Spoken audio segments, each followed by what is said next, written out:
leaders, by world leaders, as he hosts France's president at the beginning of these talks. Well, dominating the talks, of course, is climate, as you heard there. And a recent report by the UN warned that the emissions targets that were set 6 years ago at the Paris climate talks are way off track, and that the emissions are likely to rise by 16% by the year 2030 compared to 2010 levels, and that could lead to global warming of 2.7 degrees, way above the 1.5 degrees goal that will be discussed and tried to agree on in this Glasgow summit, which will begin next week. So a lot of concern among climate watchers, and one of them will be Luca Bergamaschi, who is from the Italian climate think tank ECCO. He was also a former advisor to the Italian government during its G7 presidency. Luca, thank you very much indeed for joining us. We can talk now to you live. Just tell us, how hopeful are you of real progress, tangible progress on those climate goals, both here at the G20 and at the Glasgow talks next week? Thank you for having me. We are hopeful to see some political signals that countries in Rome are willing to do more together. What you just described, Mark, is really the need to accelerate. And this signal of acceleration, we want to see it here, starting in Rome, but it will not end in Rome. It will carry forward in Glasgow. And only at the end of the second week in Glasgow, we will know if we have done enough progress to close the gaps to the 1.5. So it's a huge opportunity, but we need to see if there is enough trust in the room and enough willingness to send these political signals that we need. You talk about the issue of trust there. One of the ways in which that is manifesting itself is because poorer countries are frustrated with the richer countries for falling short in their climate financing goals. There was a desire to provide $100 billion per year by the year 2020, so last year, from wealthier countries to poorer countries to move away from dirtier energy towards clean energy. That's not been met. So do you feel that that could be a sticking point? Do you feel that that kind of lack of trust could really hamper these talks? Yes, that could be a sticking point, but this is also an opportunity and a stage where countries, for example, like Italy, Australia, France, Spain, they can also pledge new climate finance.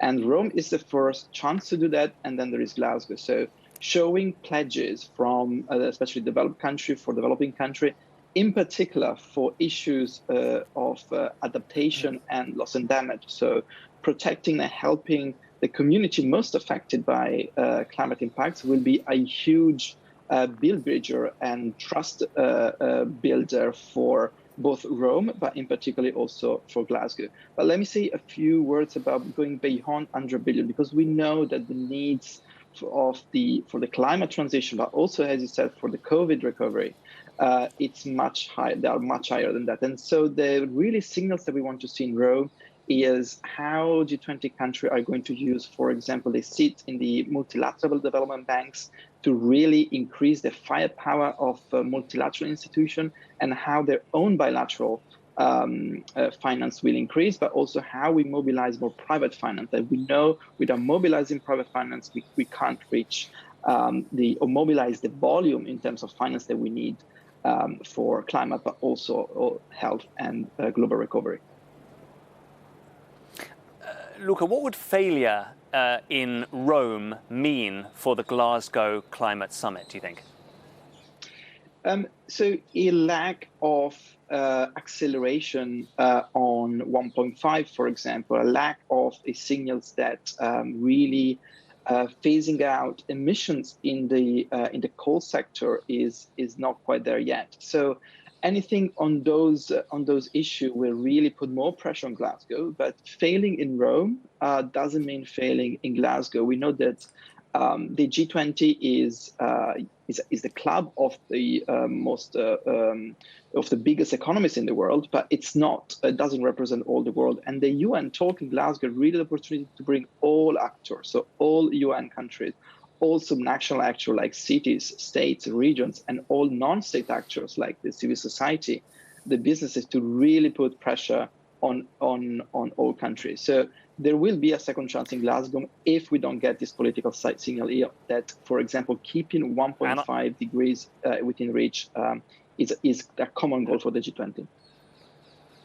And I presume that some of these sticking points will take rather long to be hammered out. So it could go down to the wire in Glasgow, even if things don't look as though they're making huge progress here. I wonder, as a former advisor to the Italian presidency of the G7 and closely involved in Italy's movement on the environment issue, do you think that Italy is doing enough? I mean, I was reading that Italy hasn't yet even agreed on a climate envoy to represent it at the G20 beyond the political level.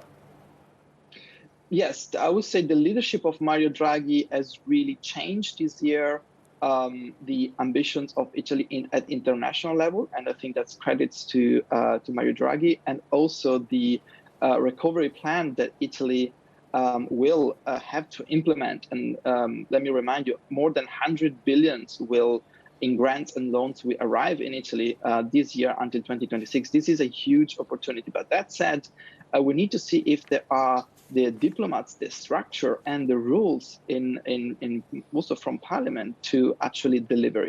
That delivery question is really at stake here, and we need to see if from next year we have the plans also to do that. And this lacking of plan, now the finances there might actually undermine the targets for Italy. And for example, the UK new net zero plan is really a good example of how to actually put a delivery plan underneath your ambitions and long-term targets. We often talk, Luca, about these sorts of buzzwords, carbon neutrality, the 1.5 issue. I wonder if you could explain in kind of clear layman's terms, I suppose, what does it mean for the planet if we go above 1.5 degrees global warming? What does it mean if countries do not achieve net zero carbon emissions? What would it mean for low-lying countries and for countries more at risk of extreme weather, for example? It basically means that we inject a lot of risk into the system. It means that we might not be able to manage impacts of climate change. The difference between 1.5 and even 2 degrees is that impacts might be too extreme to be manageable. And that means instead of adapting, being able to adapt it for example, for low-lying countries, it means that we need to evacuate and migrate people and move people because it will be a place that will become unlivable. And this is the question the leaders have on the table here and in Glasgow is how much risk do we want to take? 1.5 is the safest target that we can aim to, or as the safer target that the science tell us we can still manage risk. Going beyond that, it might be too difficult. The net zero by 2050 globally, it means that we need to bring down emissions to a level that keep the 1.5 within reach. And these emission pathways and reductions is really key to avoid getting into a space where it's too risky. Again, and acceleration means now. So one action in the 2020s has a much higher value than the 2030 and the 2040s, because we really reduce the amount of emissions in the atmosphere now, and we can better control the temperature increase. And so what we do really over the next 10 years is critical for the future of the planet, because otherwise we risk overshooting the target, and then it's really hard to come back. Okay, Luca Bergamaschi from the ECCO think tank, thank you very much indeed. A very clear message there that the time to act is now, and very much in line with the messages that we've had from world leaders in recent days. John Kerry,